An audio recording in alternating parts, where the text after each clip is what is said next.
Boom. Oh yeah, that's perfect. Booyah. Now, this is E.DeanCole, owner of E.DeanCole Financial. This video will first be seen on the Patreon TV Uncut. Uncut. Yes, and we just finished doing a live feed on my Facebook, which Dean shared out. I got a lot of friend requests from that. Yeah, we had over 1,000 people watching, 1,100 people watching. Dean is the man in the office. I'm the paper pusher. The one when you're like, nah, I know LoShawn and Trucker Brown ain't come up with that. This is the guy. Because you're right, I didn't come up with it. Now, Dean, this is a question I wanted to ask you. All right. You're a successful guy. I try, okay. Okay, it's better than someone else saying you. Yeah. Okay. You're a successful guy, CEO, coupe Benz, all that jury, random trips out of the country, yeah, private jets. What is it like dating as a successful? Because even on let's say we lean to the Afro-American side. Yeah, because that's all I date. Okay, Afro-American side. Mm-hmm. What is it like to be? That's basically to them cream of the crop, is it not? Yeah. Yeah. Give us an insight on that. Is it easy? It's not easy. It's I don't know hard. It seems easy. Does it seem? I make it look easy? From the outside looking in. How do I make it look easy? I mean, there's pictures of you on Instagram with 8 women at one time. Mm-hmm. Did you see that, Lo? I did. I seen a picture of you. You were with 8 women, mm-hmm. lightly clothed. I don't know if you're on a beach or where you were at one time. We was in the Bahamas. You was in the Bahamas. I thought you were talking about when we was in my suite. Did the video when we was in my suite. That's okay, that's a whole different thing. So to me, from outside looking in, if you're white collar, mm-hmm. successful man, dating is easy for you. From my understanding, that's how I look at it. It's not. It's hard. You guys have seen me publicly try to date somebody. Yes. And it was a huge debacle. True. She tried to steal my clients. She wanted, and we were talking about this a little bit too, like, I will respect a chick if she was like, hey, I think you're sexy. Hey, here go a coochie shot. Hey, here goes some breasts or whatever. I'm interested in you. That direct approach, I would respect her more versus the, hey, I want to pick your brain, or hey, I want to run something by you, or hey, let's take a business trip someplace and whatever, and you get there and she trying to talk to you. That bothers me. Like that literally bothers me. So when the women come at you, do you think you attract more successful women that have agendas, or more women that are not successful that's just trying to talk to you? To be honest with you, women all the time tell me that I'm intimidating. That's why it's hard. Even though it seems like I get a lot of attention from women, it does look that way. It doesn't. It seems that way, but it doesn't. It's not. It doesn't. The follow up ain't there. It's like they'll come and look like ooh ah. There's no follow up. There's no. And see this thing about it too. Like I can't just like dive in somebody's DMs because I feel like who about to. I don't want to be KT'd. Who gonna KT me? Inside with joke. You know what I'm saying? I don't want to be KT'd. You know what I'm saying? So because of that, it's difficult, man. Like I use services. Like I use like high-end dating services. Like I use high-end dating services. I heard that a lot of really successful women or men end up finding it that they have to use those. Yeah, I use like high-end dating services. What do they provide? They screen the chicks. I went out with a chick that was 21 a couple weeks ago, and she works for like some of the top surgeons in Atlanta. So they screen them. She just 20-year-old just didn't have a headspace. You just exactly. weren't feeling it. She was fine though, but I couldn't connect with her. And another thing is too is like I'm somewhat of a sapiosexual, meaning that yeah, you can be fine, and also my heart has been broken. Like I'm divorced, so that's why it's hard. It makes it even harder for me because I ain't gonna fall for the okie doke. Ain't no fall for no okie doke with me. I done been ran through the mud. Like when I was at the top of my career, I was married, making as much money as I ever made. My wife at the time, ex-wife, did not have to work. She wanted to work. I had to tell her, sit down with our daughter. You ain't gotta work. But she was I want to hear me roar type of woman, and she wanted to work or whatever. But when I went through my divorce, I lost everything.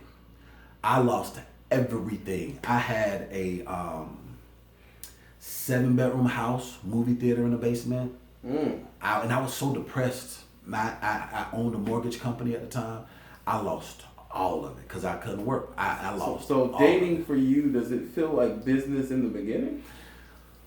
Are you? Does it feel like you're a lawyer and you're setting up your liability blocks from the beginning? Like, I'm gonna block myself from this, and that. Yeah. Because it's like this. It's like you want that low hanging fruit. You want Shaquita with the fat booty. You know what I'm saying? You want somebody that's just you want Shaquita with the fat booty because she's fun, but at the same time she has a huge liability. So now you almost need to date someone who's successful on their own, or somebody who wants to be kept. So now, what? Hold on, that don't make sense. Like sugar babies. That's why you see a lot of older successful men with sugar babies. You gotta explain that dynamic. So what a sugar baby is somebody that is like I have 2 homeboys, and one is about to get married to his sugar baby.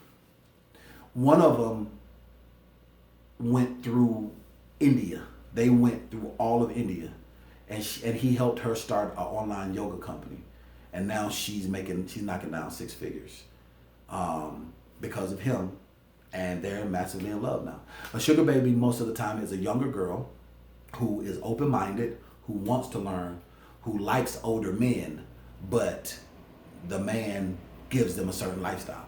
I ain't paying it like that. You know what I'm saying? I hadn't connected in my mind. So I'm still trying to figure out dealing with somebody who's somewhat on my level. Like the young lady that I was telling you about, she does the exact same thing I do, but for government and grants. Who I'm gonna go see tomorrow. So you saying you ain't feeling the sugar baby thing? You rather just deal with somebody who's better on your level. Who's on my level? Because that sugar baby thing looks like you want to have the advantage. Yeah, it's like that. And another thing about I'm too fly to have a sugar baby. I'm still somewhat young and fly. Like you have these older, wrinkledy guys. Like my homeboys my homeboy who happened to get a sugar baby, he is a day trader and all he does is trade stocks. And he is weird. He's a weirdo. He's a nerd. So he's socially inept. He can't really.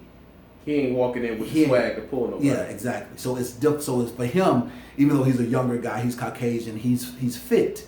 He needed to go and get a sugar baby like that. You see what I'm saying? And you feel like I can pull one. Yeah. Do you think I walk in and snatch you out the wild? Okay. That makes you know what? That makes sense because as the more successful I get, the more money I get, the more trouble it is. The more people know who I am. You are massively successful, dude. You are a celebrity. Dude, LoShawn, how many times have we gone places and there's a line wrapped around the corner to talk to TV?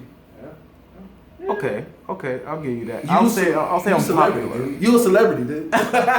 So let's say if I was to start dating. Yes. Right. How would I determine who likes me because I'm popular? Yes. And who just likes me because I'm cool? It's hard, dude. It's hard. You gotta vet them out, man. One of the things is, this is one thing I discovered. Eventually, the real them gonna show up, and you just have to. You can't give them too much. And this is the thing: don't be public with them. Like people say they see me, like people don't really know who I date. They might see I have friends, and I like to mention I have friends. Would you ever be putting that business on social media? Yeah, because I'm that type of person. When I know it's solid, when it's rock solid. Like you don't see nothing now because I had to take it all off. But yeah, because that's like, and also. This is the thing too. The reason why Shaquita with the fat booty is fun, but she's a liability, is because you're judged in corporate America, in the business world, you're judged by your mate. So that'd be more beneficial just not to have one until you have the right one. But no. There are certain realms you can't go into without one. Really? It's a double-edged sword. You can't be the president of the United States and you're single. It's hard for you to be a senator, hard for you to be a mayor, hard for you to be a council person. Council person gets paid $35,000-$40,000 a year, but they're a public figure. They go through a vetting process for your mate. certain CEOs, certain positions, you have. So certain you ain't gonna companies. be the top dog at Merrill Lynch without a You're wife. not gonna be the top dog at Merrill Lynch without a wife. I did not know that. Yep. You will not be. You will not walk into, like, if you build it from the ground up like me. But if you walk into a position and they vet you as a CEO and you go through a headhunter process, So you're a liability. it will They look somewhat at you as a liability. it when you're would single. somewhat benefit me in business. You were talking about sponsorships, companies looking at me. Yep. If Who's I had your a wife, Yep. you think that would help me? Yeah, I know it would. Wholesome. Because in their mind, success. Prime example. When you said you saw me with 8 women, and you said your wife said she saw me with 8 women, Yeah. first thing came to mind. You're a whore. First thing. First thing came to mind. But it's not the case. The perception is of that. But the reality is, I went back to my suite by myself that night. So you see, in my mind, I thought you had a freaking 8 Orgy. Yeah, I thought Dean was in here on some True Blood. It was perception. Not that night. But that night I didn't. But But you see, but like you said, it's perception. it's a perception, and unfortunately, perception is reality. Like most times, people say you're guilty until proven innocent. No, you're not. Not in the court of public opinion. In the court of law, you might be, but in the court of public opinion, you are guilty until proven innocent. And then we still kind of think you did. And the stink is still on you. So that plays its part. Also, when it comes to business, like certain married men don't like their women to enroll into my course, don't want me to do business with them. Because they don't see you with the wife. Exactly. And they're like, oh, you're going to try to take my woman. Or they are intimidated because of the quote unquote success. You know, then they're like, oh, well, it's easy for him to. Yeah. So marriage affects your money. Marriage affects your money, man. Now it's good until you split. Yeah, it's good until you split. Then That way it's you just get all that- bad. Or you get that prenup. You get a prenup, you ain't got to worry about it. But I mean, it still affects your business in some way. It affects your because business. depending on how you split will Yeah. affect other people. No, it will. Like child support or Or what they think you did to have split. Yes, and they always want to blame the guy Yeah. that has his place. And so, I mean, dating as a successful man is kind of difficult because then you have to deal with these women that I want to hear me roar type thing, and I'm not gonna compete in my relationship. I ain't doing that. There was this one chick, she had a master's, and every single time we had a conversation, it seemed like I was playing mental chess with her. I'm like, baby, I just want to sit on the couch, feel on your booty, and watch Netflix. Can we just do that? Like, can we just You chill? over here talking about Herodotus. Yes, you know what I'm saying? You're talking about, what's the thing? I can't even pronounce it. It's called what is it called? The personality test.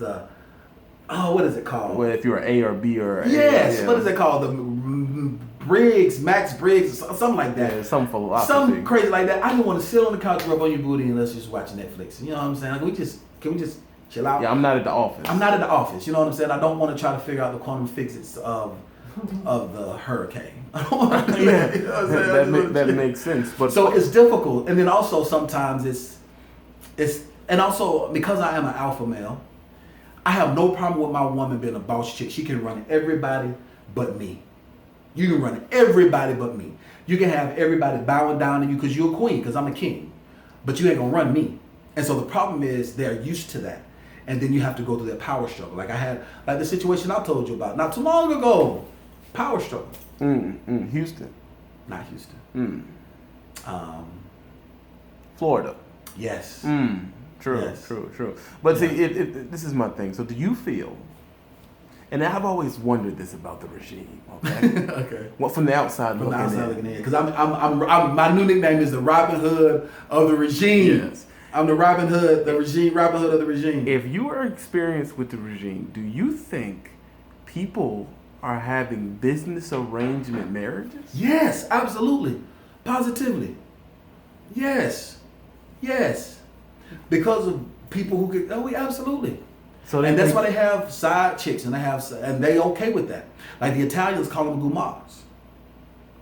Like the That's like nostro, concubine. yeah, like a concubine. The nostro, or the Italians, they're the most like corporate America. when you talk about gangs and you talking about like consigliere. The consigliere is just like a vice president, and then you have the mob boss, and you have primos and all the underboss and capos and all this stuff is run just like a corporation.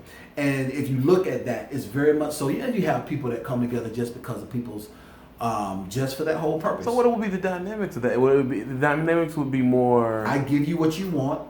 You come to this event with me. You be seen with me. We might have sex. We might not. You might sleep with your side dude. I might sleep with my side chick, or vice versa. Or we definitely gonna swing with the president of Johnson & Johnson and their wife, or the president of Vape Incorporated and their wives, or whomever. This is fictitious. Yeah. These are hypotheticals. Don't go looking up these people. So don't be going looking for it. I'm just saying. It's what you say. Allegedly. Let me put it that way. Say allegedly. So do you think, wow. Dude, hedonism? Dude, listen. Okay, so, all right. So, being in the regime, I get invited to events. I got invited to a CEO event in London. I will show you the invitation. A swingers party in London for CEOs. What? Yep, I got it. That's some scrap off of a movie, off a TV. Imitation art imitates life. And these people in here just buck wild. Well, it's not like that. It's not like buck wild, but it's understood that if you get the wing, you walk through the door, you know what it is. And then you have different doors that do different things, and all. Yes, that's real. That's real life. Like I don't know. Like if you go to my YouTube channel, you'll see a video of me with the private jet. I got invited to that just because I'm a CEO. So I think not K Michelle, who was there? Christina Milian was there, and somebody else was there, and it was like maybe 40, 50 people. I got invited to one with in Atlanta, Georgia, but I just did not go. It was a back room restaurant with Wendy Williams. So when you are a CEO and you're put in certain databases, you get invited to stuff like that all the time. That is the things they call the Illuminati. That's what they say. Yeah, that's a name that people that don't know what they're talking about call it, but it's an inner circle social. There was a business brunch with Damon John from Shark Tank. I got invited to. You didn't go. I didn't go to that. That was in New York. I didn't go to. See, some of these, this is too risky for me. Yeah, or I just got other stuff that I got going on. That blows my, and that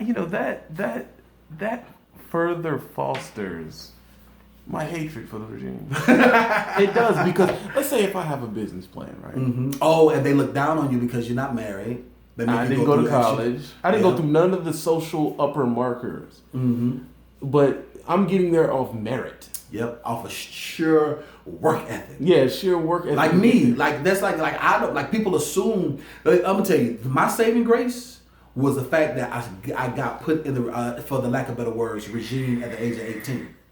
Because I went through their training programs, and I have like I was talking about on Facebook, I got my NMLS ID, I got fingerprinted with the FBI and all the other stuff at a young age to be in banking and finance. If it had not been for that, I'd be messed up. I'd be effed out the game. Because you just wouldn't have been in the circle. Because I just wouldn't have been in the circle. Because I don't have a college degree. So when I get up to I have that, a gang of certifications, but I don't have. When I get up to that height, I won't fit in. You would. I don't know. But this is the thing about them. And I'm gonna be real transparent. Y'all know how I get. Oh my gosh, I'm about to be real. Y'all know how I get. So most of the Caucasians will look at you like the token black guy. Mm-hmm. Or they're like the people that say, oh, I have a black friend. They will run and you will be that one black friend. They'll keep you around and the aura or the energy will be, you don't really belong here, so you need to be grateful that I'm your friend. You felt that? Yes. That's why I'm so unapologetically woke. Because I let them know I don't need you for that. Like for instance, remember I did the whole thing about the screenshot of the young lady who came into my inbox. That was from one of those services, one of those higher end services. Somebody was like, I thought you were a CEO. And underneath that I said, and I was like, I am the CEO, who gonna fire me? That's why I'm woke, and that's why I build my business the way that I build the business, is for that very reason. Oh yes, people will try to rank on you in a heartbeat. They will try to call favors because they feel like, or join certain clubs. I brought you to this luncheon. I introduced you to this person. But but then there also a general, like I mentioned the person's name on the live feed, Greg Cardone. Mm-hmm. Grant Cardone is like you and I. He comes from nothing. He built his empire through real estate. Anybody can flip real estate. And he just was extremely very good at it. And I mean, you really would like Grant Cardone. He's like, he'll cuss you out. Like, he was one of the ones that gave me the person who gave me the courage to write my first book. Because I'll show it to you. He was doing a motivational speech or talk. And somebody was like, your book is trash. It's full of all these misspelled words. And this is Grant's words, not mine. He said, you mean the bestseller, bitch? And he said it just like that in the stage in front of, and the crowd just erupted.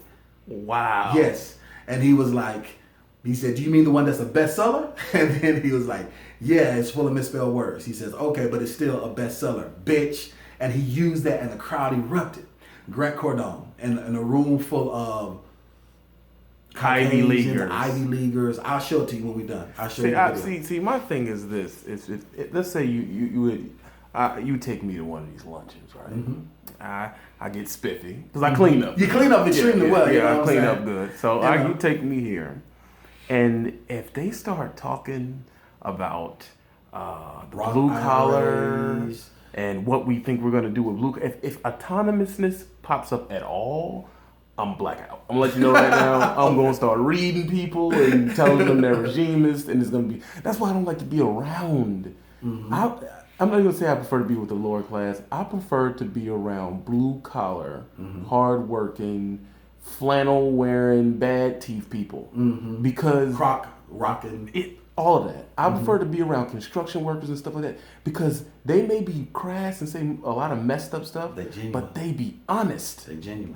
Yeah. I don't think I could read the dishonesty. It's hard to of something like it, because when you work with the skin of your brow, when you work with the sweat of your brow, I don't need to finagle around you. Mm-hmm. As hard as I work, that's why I like trucking. As hard as I work, it's as big as the check. Mm-hmm. At the end of the day, it is what it is. Exactly. You ain't got to quote unquote suck anybody's D or kiss anybody's A or know this person's last name or have this person's last name look similar to your last name. You don't need any of that. Hold on for a second.